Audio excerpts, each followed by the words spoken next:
nag-resign niya as a vice chairman na ng PDP laban. Pero senator niya po. Kaya ang partido dan eh. Oo. Aros? Kasi ito sila ng time. Sisipon kaka? Ganacin. Bago mo itong ating presidente. Hantavirus. Ay, wait, ang ketang Australian ship niya. What? Yung Migdalay guy. Yung si Beros. Ontiveros. Ikaya, Senator Ontiveros. Well, yung Migdalay, ano ako da antivirus.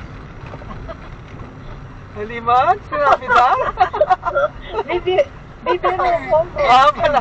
Solid ka talaga, Duterte eh. Damdaman na Paano mo nga ng kalokwas? May mga irisa kanyan kaya ka. Wapen.